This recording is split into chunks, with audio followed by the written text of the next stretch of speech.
네, 우리가 읽은 말씀을 가지고 믿음의 도전 두 번째, 믿음이 삶의 방식을 결정한다라는 제목으로 말씀을 함께 나누고자 합니다. 그러면 신념과 그 사람의 삶의 방식은 늘 연관이 있습니다. 신념과 라이프 스타일은 늘 연관성이 있습니다. 한마디로 그 신념대로 살아가는 것이고 신념대로 삶의 방향이 결정이 되는 것입니다. 믿음이 삶의 방식을 형성합니다. 예를 들면은 노력은 절대 배신하지 않는다라는 신념을 가지고 사는 사람들은 그 삶을 어떻게 살 수 있을까요? 어떻게 살까요?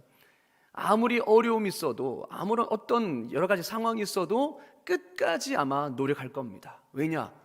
노력하면 반드시 결과가 따라온다라는 그 신념이 있기 때문에 그 삶으로 그렇게 이어지는 것입니다. 근데 반대로 노력해도 소용없어, 모든 것은 운에 달려있어 라고 생각하며 그렇게 신념을 가지고 사는 사람은 어떨까요? 아마 평생 로또 대박만 기다리며 살 겁니다. 그렇죠? 예. 언제 운이 터지나 아마 그것만 바라보며 살 것입니다. 그렇듯 신념은 그 사람의 삶의 방식을 형성하고 결정합니다. 근데 간혹 신념 따로 그리고 삶의 방식 따로인 사람이 있죠. 그러니까 그럴 경우 우리는 그 사람의 신념을 의심하게 됩니다. 신념의 그 신빙성이 좀 떨어지죠. 예를 들면은 평소에는 청렴 그리고 정직 그리고 원리 원칙을 이야기하면서 이해관계가 걸려 있을 때에 자기 유리한 대로 이익이 있는 대로 행동하려고 하고 그리고 손바닥 뒤집듯이 그렇게 원칙을 뒤집고 그리고 불의와 그런 편법을 저지른다면 평소에 그 사람이 아무리 원리 원칙 그렇게 정지 그걸 내세운다 해도 삶이 그렇게 받쳐지지 않으니 그 사람이 주장했던 그것이 신빙성이 떨어질 수밖에 없죠. 저 사람이 정말 그렇게 믿고 살아가나? 우리는 의심할 수밖에 없는 것입니다. 아무튼 이 믿음과 신념은 항상 그 사람의 삶의 방식과 생활 방식을 형성합니다. 마찬가지입니다. 하나님에 대한 믿음도 내가 하나님을 어떻게 믿느냐, 그것이 내 삶으로 드러나게 돼 있다는 겁니다. 하나님에 대한 믿음이 나의 삶의 방식과 행동을 결정합니다. 여러분, 내가 하나님을 어떻게 믿느냐에 따라 내 삶이 달라지는 것이죠. 내 삶의 패턴이 달라지는 것이고 내 삶의 방식이 달라지는 것입니다. 라이프 스타일이 변하는 것이죠.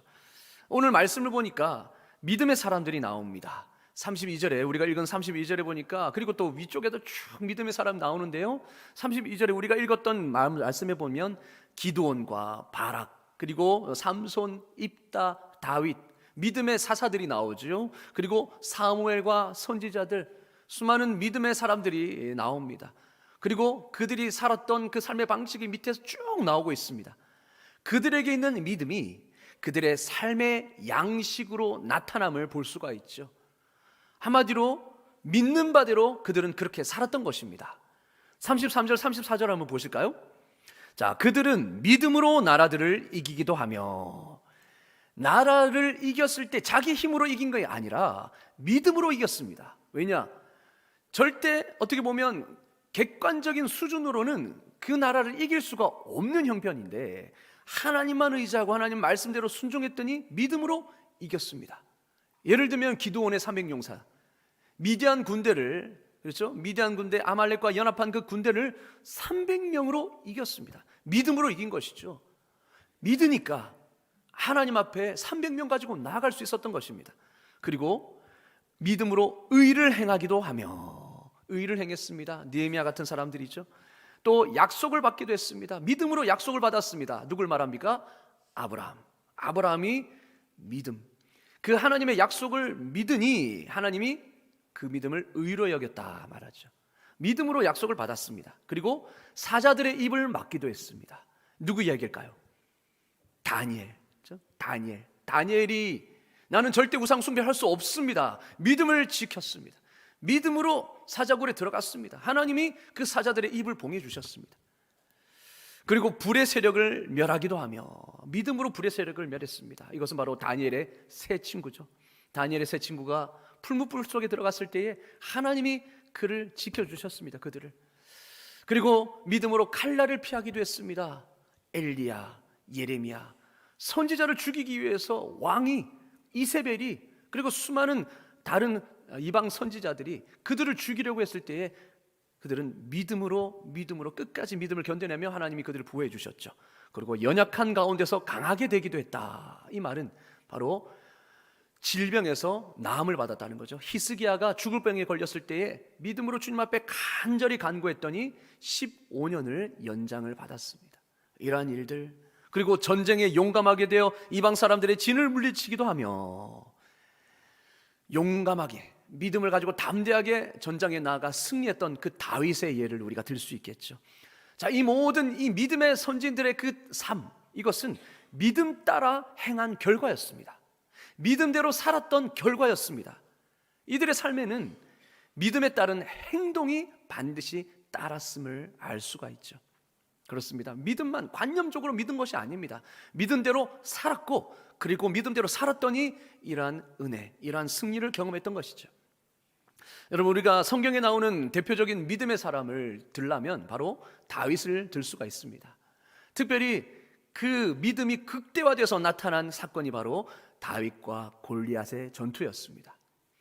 이스라엘 사람들은 모두가 그 3미터가 되는 이 골리앗 앞에, 그 거구와 거인 앞에 두려워 벌벌 떨었습니다.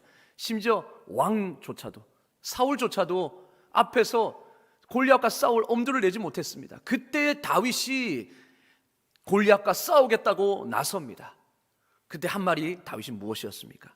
이 할례받지 않은 블레셋 사람이 누구이기에 살아계시는 하나님의 군대를 모욕하느냐. 그리고 여호와께서 나를 사자의 발톱과 곰의 발톱에서 건져내었은즉 나를 이 블레셋 사람의 손에서도 건져내시리다. 사울 앞에서 당당히 이야기했습니다.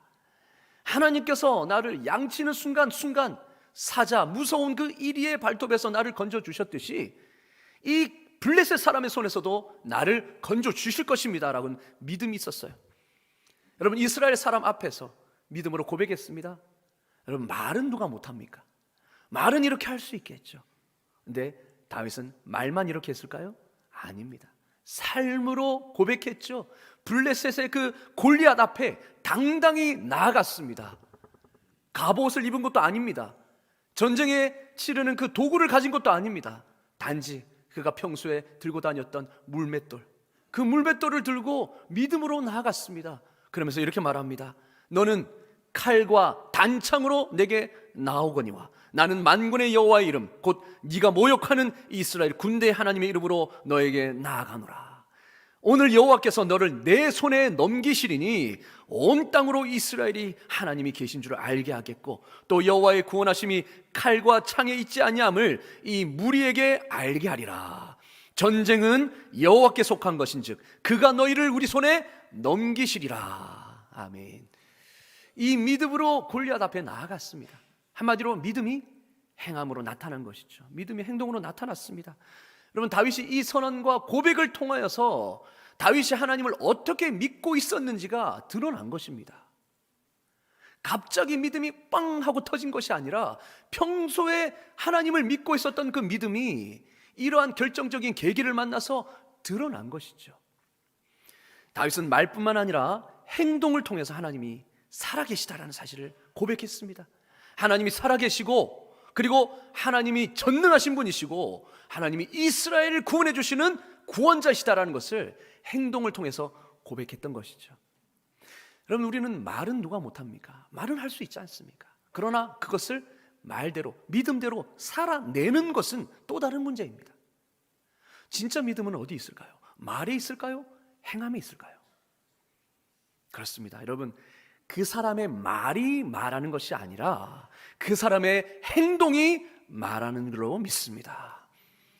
말이 말하는 것은 아닙니다. 그 사람이 어떻게 행동하느냐에 따라 그 사람의 모든 믿음이 보여지는 것입니다. 우리의 행동이 우리의 말보다 더 크게 외치는 것입니다. 여러분은 행동으로 여러분의 믿음을 말하고 계십니까?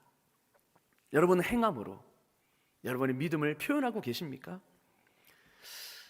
때로는 주님을 믿는다 말하면서 믿는 바대로 살지 못하는 분들이 많습니다. 그리스도인이라고 하면서도 말씀대로 사는 것이 아니라 내가 살아왔던 대로, 보이는 대로 살아가는 부분이 많습니다. 주님을 믿는다고 말하면서 확인이 안 된 말을 아무 거리낌 없이 마치 사실인 것처럼 퍼뜨리는 사람이 있습니다. 소위 카더라 통신이죠. 카더라, 이 카더라, 저 카더라. 이 통신을 가지고 어떻게 해요? 전합니다. 이렇다더라, 저렇다더라. 사실 확인도 되지 않은 그 말을 갖다가 이리저리 옮기는 거죠. 여러분, 이거는요, 버릇이고 습관입니다. 그런 사람은 적어도 이 말씀에 대해서는 믿음이 없는 사람이에요. 어떤 말씀입니까? 마가복음 9장 42절. 또 누구든지 나를 믿는 이 작은 자들 중 하나라도 실족하게 하면 차라리 연자맷돌이 그 목에 매어 바다에 던져지는 것이 나으리라. 이 말씀은 굉장히 엄중한 말씀입니다. 이 말씀을 무겁게 받아들이는 사람은 남에 대해 함부로 말 못합니다. 왜냐? 남에 대해 사실이 확인되지 않은 말을 갖다가 했을 때에 그 사람이 많이 상처받아서 이건 사실이 아닌데 누명을 써서 상처받고 시험을 들어서 교회를 떠난다? 신앙을 버린다? 여러분, 누가 책임질 겁니까? 고스란히 자기에게 책임이 주어지는 것입니다. 그런 믿음의 사람 한 사람을 실족하게 하는 사람은 그 목에 연자 맷돌을 메어서 바다에 빠뜨리는 것보다 낫다. 그 바다에 빠지는 것이 오히려 낫다. 그렇게 말씀하고 있지 않습니까? 여러분, 자신은 마치 비밀처럼 이야기하지만 야, 너만 알아. 야, 너한테만 말해주는 거야. 근데 그게 어떻게 됩니까? 다 똑같이 그렇게 말하는 겁니다. 야, 너만 알아. 이렇다더라. 사실 확인을 해야죠. 팩트 해야죠. 그런데 결국 그렇게 퍼뜨린 것도 다 어떻게 돌고 돌아서 그 사람한테 다 들어갑니다. 당사자한테 다 들어갑니다. 돌고 돌아서. 그러면 어떻습니까? 이미 말은 퍼졌고 주워 담을 수가 없죠. 그 말이 사실이든 아니든 상관없이 모든 사람은 그렇게 알고 있는 겁니다. 그러면 해명해도 소용없어요. 이미 다 그렇게 퍼졌어요. 그러니 그 고스란히 그 데미지는 누가 받습니까? 그 사람이 다 받는 겁니다. 상처를 받죠. 실족하죠. 내가 의도했든 의도하지 않든 내 말로 인해서 어떤 사람이 실족하게 되었다면 그 책임과 대가는 엄청난 것입니다. 목에 연자맷돌을 메어서 빠지는 게 차라리 낫다라는 겁니다. 우리는 여기에 대해서 경각심을 가져야죠. 하나님은 반드시 그 책임을 물으신다는 겁니다. 그렇기 때문에 여러분, 진짜 이 말씀을 믿고 엄중하게 받아들이는 사람은 남에 대해서 함부로 말 못하죠. 그러니까 믿는 바대로 행하는 겁니다. 믿으면 그렇게 사는 거죠. 근데 내가 이 말씀을 정말 엄중하게 하나님의 말씀으로 받아들이고 믿는다면 여러분, 남에 대해서 사실 확인이 되지 않은 부분을 가지고 함부로 말할 수 있을까요? 그 책임은 고스란히 내가 지는 건데, 안 그렇겠습니까? 주님이 다 보고 계시고 주님이 선악간에 판단하신다는데 우리가 어떻게 그렇게 할 수 있겠습니까? 어떤 분은 이렇게 말할 수도 있습니다. 그거 가지고 그럽니까? 그거 하나가 내 믿음과 구원과 무슨 상관이 있습니까? 그거 하나 가지고. 여러분, 천만의 말씀이에요. 하나님은 분명히 말씀하십니다. 누구든지 온 율법을 지키다가 그 하나를 범하면 모두 범한 자가 되나니. 야고보서 2장 10절은 말씀합니다. 그러니까 어떤 한 말씀에 대해서 우습게 여기고 무시하는 사람은 결국은 모든 말씀을 무시하는 것과 같다라는 거예요. 여러분, 하나님의 말씀에 경중이 어디 있습니까? 이 말씀은 지켜도 되고 이 말씀은 무시해도 된다. 그런 게 어디 있습니까? 다 똑같이 하나님의 말씀입니다. 살인하지 말라, 이것도 하나님의 말씀이에요. 우리는 살인하지 말라는 말을 경중하게 받아들이면서 엄중하게 받아들이지만 부모를 공경하라, 이웃을 사랑하라, 내 몸같이 사랑하라, 그것은 지켜도 되고 안 지켜도 되는 그러한 가벼운 것으로 우리는 받아들이지 않습니까? 그게 아니라는 거예요. 모든 말씀은 동일합니다. 하나님의 말씀이기 때문이죠. 그렇습니다. 여러분, 이런 부분에서 그 사람의 진짜 믿음이 드러나는 것입니다. 그 사람의 말이 말하는 것이 아니라 그 사람의 행동이 말하는 것입니다. 나는 이렇게 믿는다고 말하면서 그렇게 살지 않는다면 그 믿음이 과연 진짜라고 할 수 있을까요? 그 믿음을 우리는 의심할 수밖에 없겠죠. 내가 말하는 것과는 상관없이 나의 행동이 하나님에 대한 내 믿음의 상태를 드러내는 것입니다. 내 행동이 내 믿음의 상태를 드러내는 것이죠. 교회 다니는 사람 중에서도 매사가 늘 부정적인 사람이 있습니다. 그러니까 늘 비판적이고 늘 전투적인 사람이 있어요. 늘 가시가 딱 이렇게 돋쳐서 내가 저 사람이 나한테 무슨 말 하는지 보자. 늘 상처받을 준비가 된 사람이 있습니다. 예, 그거를 상처받아서 그것을 되돌려 주려고 하는 늘 준비된 사람이 있어요. 여러분, 그런 분들이 과연 하나님에 대한 믿음이 있다고 할 수 있을까? 왜냐하면 하나님은 우리를 어떻게 받아주셨습니까? 하나님은 우리를 값없이 조건 없이 받아주셨고, 우리의 연약함, 여러분, 연약한 우리의 죄의 상태 상관없이 그냥 십자가 보혈 앞에서 우리를 다 용서해 주시고 십자가 보혈 앞에서 우리를 받아주셨습니다. 그 은혜, 그 사랑, 여러분, 우리의 공로로 된 것이 아니지 않습니까? 전적인 하나님의 은혜로 된 것입니다. 아멘. 그렇다면 그 은혜를 알고 하나님이 어떤 분이신 줄 알고 참 하나님 긍휼과 자비가 풍부하신 분이심을 알고 믿는다면 여러분, 우리의 삶도 변화되지 않을까요? 늘 부정적이던 그 삶이 이제는 감사 체질로 변화될 줄로 믿습니다. 아멘. 그렇습니다. 하나님의 은혜와 사랑을 진정으로 경험한 사람이라면, 하나님을 정말로 제대로 알고 믿는 사람이라면 그 사람은 감사 체질이 될 수밖에 없는 것입니다. 모든 것이 감사한 것이죠. 그래서 비판하기보다 이해하려고 하고 그렇게 수용력을 넓혀가는 그런 우리의 삶이 믿음의 사람의 삶이 아닐까라는 것이죠. 이렇듯 믿음은 그 사람의 생활 패턴, 생활의 방식으로 나타나게 되어 있습니다. 자, 그렇다면 우리가 이 사실에 비추어 봤을 때에 내 믿음의 현 주소는 어떨까요? 믿음이 행함으로 나타나고 행함이 있는 믿음이 진짜 믿음이고, 그리고 믿음은 반드시 행동으로 나타난다면 내 믿음의 현 주소는 어떨까요? 내 믿음의 현 주소를 분별할 수 있는 좋은 방법이 있습니다. 그것은 무엇이냐면 믿음의 갈등에 부딪힐 때에 어떻게 반응하는가를 보는 겁니다. 믿음의 갈등에 부딪힐 때 내가 어떻게 반응하는가를 유심히 보면 내 믿음의 현 주소를 알 수 있습니다. 여러분, 하나님이 우리에게 목적을 드러내 주실 때에, 하나님의 목적을 우리에게 말씀해 주실 때에 우리는 갈등에 부딪히게 됩니다. 지난주에 우리가 말씀을 살펴보았죠. 왜냐하면 하나님은 하나님 크기의 사명을 주시기 때문입니다. 내 형편과는 도저히 맞지 않는, 때로는 그 말씀을 순종하도록 요구하시기 때문이죠.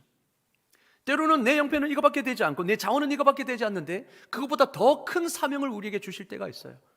말씀을 통하여서, 때로는 교회를 통하여서, 때로는 기도를 통하여서, 환경을 통하여서 주실 때가 있습니다. 그러면 우리는 보이는 것만 바라보는 우리가, 그렇죠? 그 하나님의 말씀에 부딪힐 때 우리는 갈등을 경험하게 돼요. 바로 결단의 기로에 서게 됩니다. 그때에 우리가 내리는 결단이 바로 우리의 믿음을 나타내는 것입니다.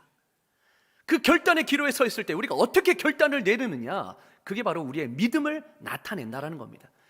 예를 한번 들어봅시다. 여러분, 아무개 집사님이 계십니다.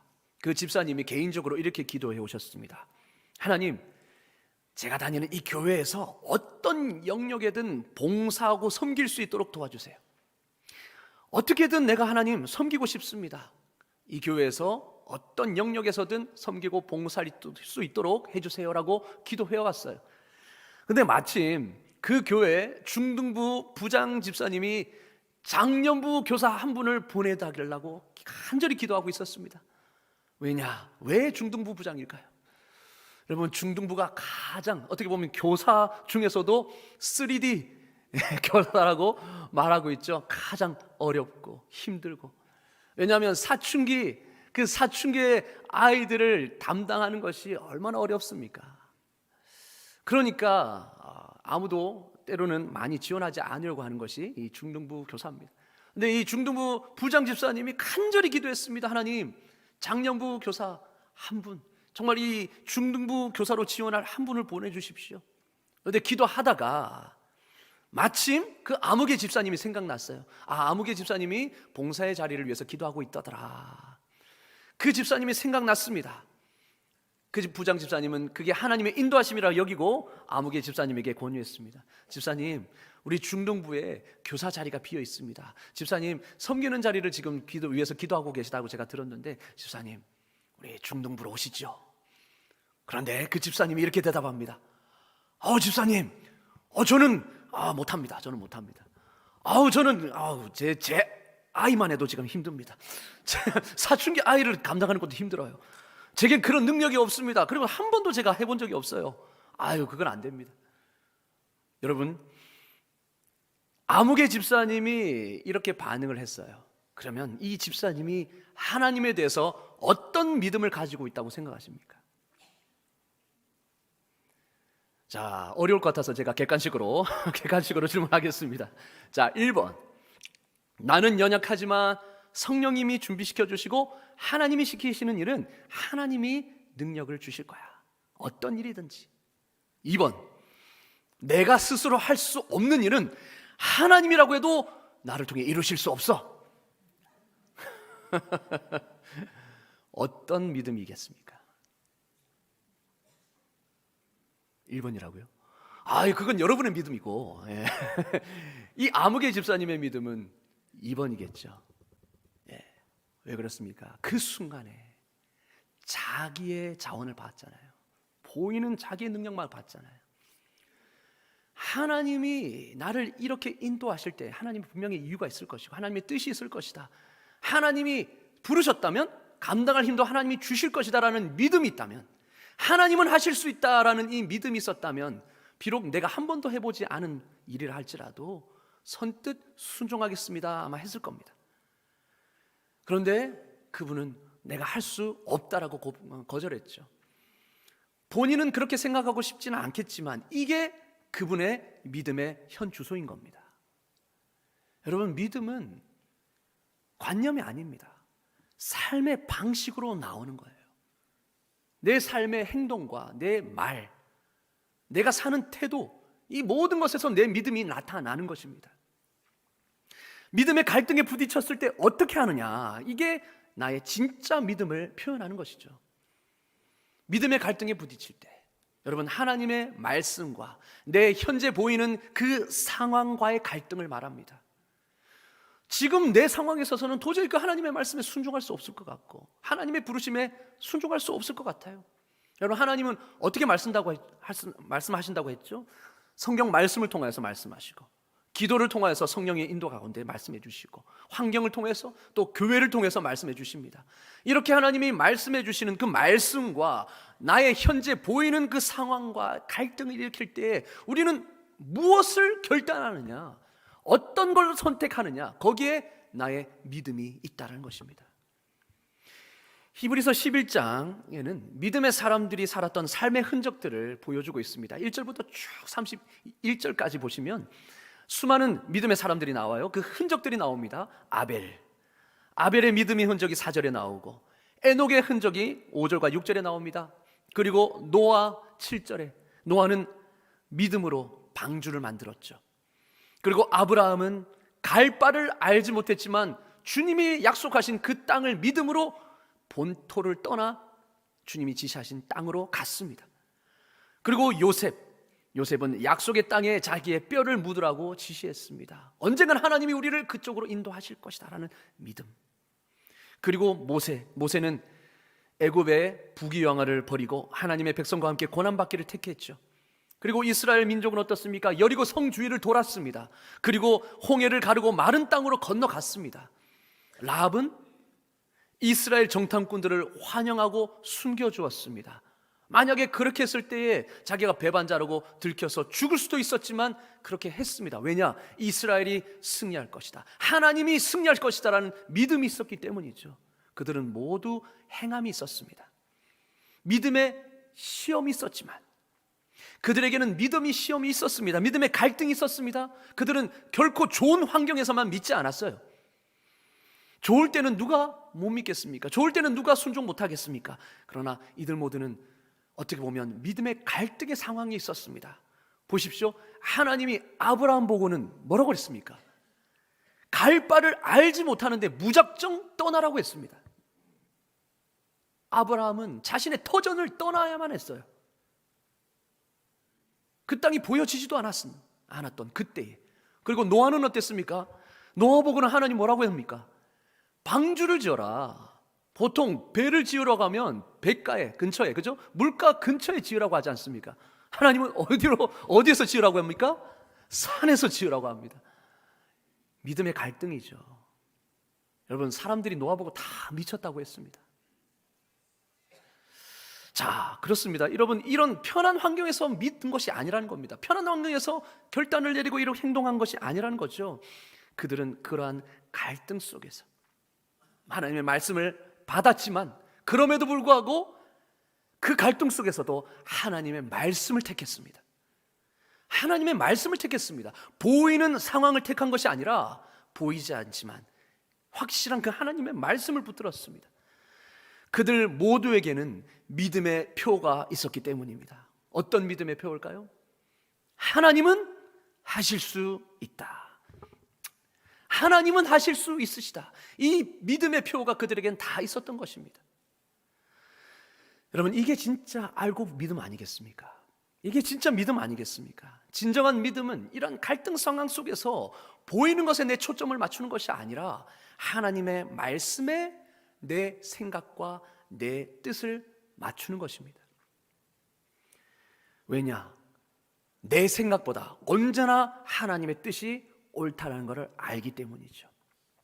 내 생각은 이렇지만, 내 경험은 이렇지만 하나님이 이렇게 말씀하실 때는 이유가 있어. 하나님은 언제나 선하시고 하나님은 언제나 자녀에게 좋은 길로 인도하시는 선하신 분이기 때문에 언제나 하나님의 뜻이 옳다라는 것을 믿어. 그 믿음 때문에 어떻습니까? 보이는 것을 선택하는 것이 아니라 그 말씀에 내 삶과 내 생각, 내 뜻을 조정하는 것이죠. 그래서 내 삶을 말씀에 조정하는 것입니다. 여러분, 노아는 평상시대로 살면서 방주를 만들 수 없었습니다. 평상시대로 그렇게 살면서 방주를 어떻게 만듭니까? 방주를 만들기 위해서는 자신의 삶과 모든 방식을 방주를 만드는 삶으로 조정해야만 했습니다. 때로는 비난이 있을 수도 있고 때로는 미쳤다라는 손깍질이 있을 수 있었지만 그래도 자신의 삶의 모든 방향을 방주를 만드는 삶으로 하나님이 말씀하신 그 지시하신 그 삶대로 살았습니다. 믿음의 사람들은 모두 하나님의 뜻을 따르기 위해서는 획기적인 변화와 조정이 필요했습니다. 변화가 필요했고 조정이 필요했습니다. 한마디로 치러야 할 대가가 있었다는 거죠. 그럼에도 불구하고 자신의 삶을 말씀에 조정해서 순종했습니다. 대가를 치렀습니다. 왜 그렇게 할 수 있었을까요? 그 치러야 할 대가가 주님이 주실 그 상에 비하면 아무것도 아님을 알았기 때문입니다. 40절 한번 보실까요? 40절 말씀입니다. 이는 하나님이 우리를 위하여 더 좋은 것을 예비하셨은즉. 아멘. 여러분, 때로는 순종에는 값비싼 대가가 필요해요. 그러나 그 대가가 절대 아깝지 않다라는 걸 믿음의 사람들은 알았습니다. 왜냐? 하나님이 더 좋은 것을 예비하실 것을 믿었으니까요. 믿으니까 대가를 치를 수 있었던 것이고 행동으로 나타낼 수 있었던 것입니다. 믿지 않으면 대가를 당연히 못 치르죠. 행동으로 나갈 수도 없는 겁니다. 여러분, 그렇기 때문에 우리의 행동이 하나님에 대한 우리의 믿음을 나타냅니다. 여러분, 그것을 기억하시길 바랍니다. 하나님에 대해서 내가 무엇을 믿느냐, 이것이 내 행동과 내 삶의 방식을 결정하는 것입니다. 여러분, 하나님에 대해서 무엇을 믿고 계십니까? 정말 그 하나님의 말씀이 변하지 않고 반드시 성취되는 하나님의 능력의 말씀으로 믿고 계십니까? 그렇게 믿을 수 있기를 주의 이름으로 축원합니다. 아멘. 그렇게 된다면, 믿는다면 우리는 그 말씀대로 사는 것이죠. 그 말씀이 가라는 대로 우리는 가는 것이고 말씀이 서라는 대로 우리는 서는 것입니다. 순종의 길로 나아갈 수밖에 없는 것입니다. 우리 모두가 이러한 갈등에, 어떠한 갈등에 처하든지 성경 말씀대로 살고 말씀대로 생각하고 말씀대로 행동하고 말할 수 있는 저와 여러분 되기를 주의 이름으로 축원합니다. 아멘. 그렇습니다. 근데 이때 우리가 염두해야 될 사실이 있습니다. 그것은 믿음의 결과가 반드시 성공으로 나타나지는 않는다는 것입니다. 믿음의 결과가 반드시 성공으로 나타나지는 않는다는 거예요. 우리가 읽은 히브리서 본문의 말씀에는 믿음의 선조들의 삶의 방식이 나옵니다. 33절부터 34절까지는 믿음의 사람들의 승리와 구원을 경험한 것을 표현하고 있어요. 그러니까 믿음대로 살았더니 이렇게 승리하고 이렇게 구원을 경험했더라라는 사실이 33절과 34절에 나옵니다. 자, 그런데 그 이후에 35절부터는 믿음의 사람들이 받은 고문, 형벌, 죽음이 소개되고 있어요. 한번 보실까요? 35절에 37절 보니까 여자들은 자기의 죽은 자들을 부활로 받아들이기도 하며, 자, 그 다음부터입니다. 어떤 이들은 더 좋은 부활을 얻고자 하여 심한 고문을 받되 구차히 풀려나기를 원하지 아니하였으며, 또 어떤 이들은 조롱과 채찍질뿐만 아니라 결박과 옥에 갇히는 시련도 받았으며, 돌로 치는 것과 톱으로 켜는 것과 시험과 칼로 죽임을 당하고 양과 염소의 가죽을 입고 유리하여 궁핍과 환난과 학대를 받았으니. 전반부 33절 34절은 소위 인간적으로 볼 때 믿음으로 승리한 사람들입니다. 믿음으로 성공한 사람들이에요. 그러나 후반부는 믿음 때문에 세상에서 실패하고 고난받았던 사람들이었습니다. 자, 여러분, 이를 통해서 믿음이 좋고 믿음대로 살고 충성된 그 삶이 항상 좋은 결과를 가져다 주지는 않는다라는 것을 알 수 있습니다. 그렇죠. 그런데 여러분, 그렇다고 믿음으로 승리한 사람들이 더 믿음이 좋고 믿음 때문에 실패한 사람들이 믿음이 더 나쁘다고 말할 수 있습니까? 아니죠. 성경은 그렇게 말하고 있지 않습니다. 성경은 이들에 대해서 다 동일하게 평가하고 있습니다. 39절에 보시면 이 사람들은 다 믿음으로 말미암아 증거를 받았으나 말하고 있어요. 그러니까 믿음으로 성공한 사람이나 믿음 때문에 실패한 사람들이나 모두가 믿음대로 살았던 믿음의 사람임을 인정하고 있습니다. 다 충성된 사람이라고 말하고 있습니다.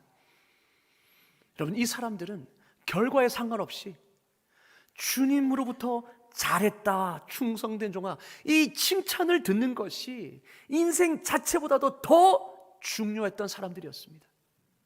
결과에 상관없이요. 내가 그렇게 믿음대로 살았는데 오히려 이 땅에서 고생당하고 이 땅에서 더 핍박당하면 어쩌나, 이게 아니었다는 것입니다. 오직 그에게는 관심이 어디 있었습니까? 주님으로부터 칭찬받는 것, 주님으로부터 잘했다, 충성된 종아, 이 칭찬을 받는 것이 이 인생 자체보다도 더 중요했다는 것입니다. 하나님은 이런 믿음의 사람들에게 이 세상이 줄 수 있는 그 어떤 것보다도 좋은 것을 예비해 주시는 줄로 믿습니다. 40절에 말하고 있지 않습니까?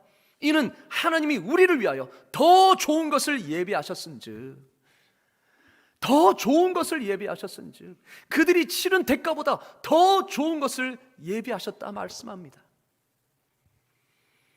겉으로 드러나는 성공이 믿음이 좋음을 나타내는 기준이 될 수 없습니다. 반대로 겉으로 나타나는 실패가 믿음이 없음을 나타내는 기준도 아닙니다. 여러분, 진짜 충성스러운 종은 누구입니까? 주인이 시킨 일을 결과에 상관없이 행하는 사람입니다. 그게 진짜 충성된 사람이죠. 결과에 상관없이 주인이 시킨 일이니까 하는 겁니다. 결과에 상관없이 하나님의 말씀이니 순종하는 그것이 바로 믿음의 척도인 줄로 믿습니다. 여러분, 우리의 믿음의 현주소를 바로 여기서 발견하는 것입니다. 과연 내가 믿음대로 살고 있는가? 믿음대로 순종하고 있는가? 내 믿음이 행함으로 나타나고 있는가? 그렇습니다. 여러분, 충성에 대한 상이 얼마나 큽니까? 하나님은 이 믿음의 사람들을 위해서 월등히 좋은 것을 예비하고 계시는 것입니다.